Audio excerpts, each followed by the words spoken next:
enfant est celui du marabout. Sauf que là, présentement, l'enfant est malade et les tests, j'ai peur que ça arrive à un niveau où il faut des tests. Je regrette d'abord ce que j'ai fait, je regrette vraiment. Maintenant, j'ai peur que la vérité soit découverte et que je perde mon foyer.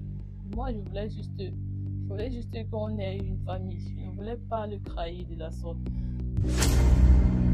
Partagez massivement si tu n'es pas encore abonné, abonne-toi et active la cloche de notification. Bonsoir, mademoiselle. Bonsoir, monsieur. Comment vous allez? Ça va un peu, merci. Ok, sentez-vous libre et libérez-vous. D'accord, et merci de me donner la chance de pouvoir me confesser. J'ai 27 ans. Je suis la deuxième épouse d'un monsieur. Je me suis mariée, je suis venue vivre avec mon mari et sa première femme ici, là, Sud-Ouala. Malheureusement, quelques temps après mon mariage, je n'arrivais pas à concevoir.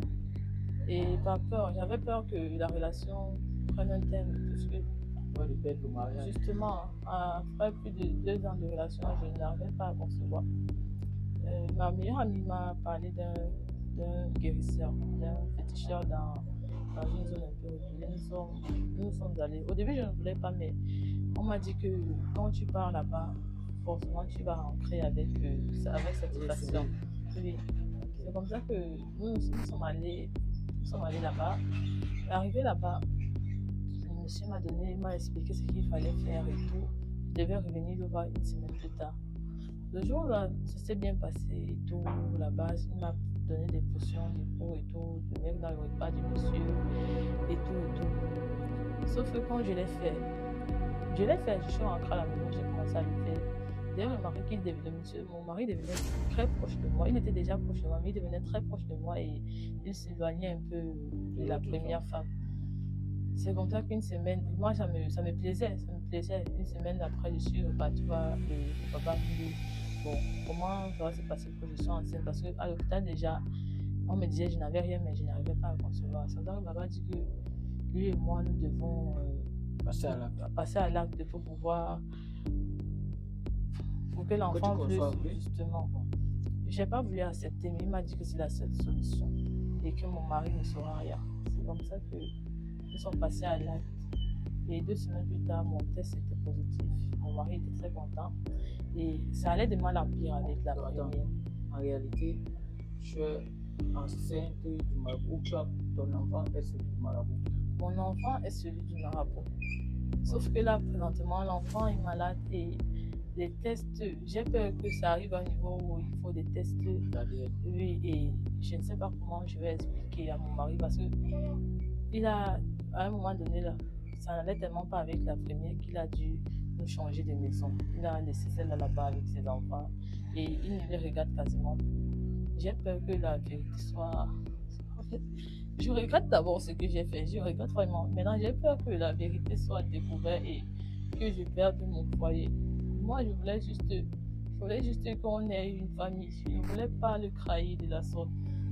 Donc, si je comprends bien, tu as fait l'enfant. L'enfant qui croit être lui est celui du marabout. Justement. Et depuis là, je n'ai même pas. Oui, l'enfant est malade. Et depuis là, je n'ai même pas toujours pu tomber enceinte de mon mari. Donc, ça veut dire que si tu dois faire un deuxième enfant, tu dois aller voir. Justement. Et ça j'ai peur. J'ai vraiment peur que on découvre la vérité. J'ai peur que les tests, ça arrive au niveau où il faut faire des tests parce que l'enfant est vraiment malade.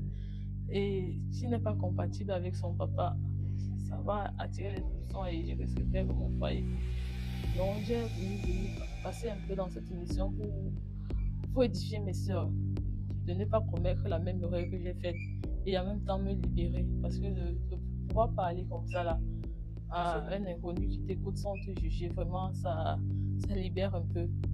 Vraiment, mes jeunes soeurs, cette voix du marabout là, ça a trop de conséquences. Et depuis que tu es allé chez le marabout, donc ça veut dire que c'est la force de ce marabout qui a fait à ce qu'aujourd'hui il a abandonné sa première femme avec des enfants.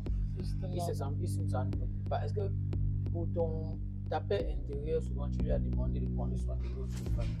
Il est tellement derrière moi qu'il ne veut rien comprendre de cela.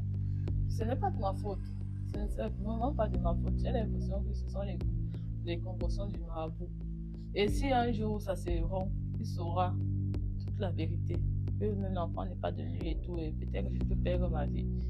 Donc, je suis obligée de continuer dans le mensonge. Et chez le marabout, il ne t'a donné aucune condition. Ça veut dire que... La condition, c'était comme on a fait là. Oui, comme vous coucher ensemble. Elle a eu un enfant avec son marabout. Et l'enfant actuellement souffre. Et elle a peur que ça arrive au niveau où on va demander peut-être un sang. Et que son père ne puisse être capable de lui donner le sang. Ou encore arriver à faire un test d'ADN et que son père découvre que ce n'est pas son enfant. Elle a peur. Qu'est-ce que l'homme conseille? D'elle-même de dire à l'homme ce qui s'est passé, ou encore qu'elle disparaisse tout simplement, parce que c'est les deux hypothèses que moi je peux penser.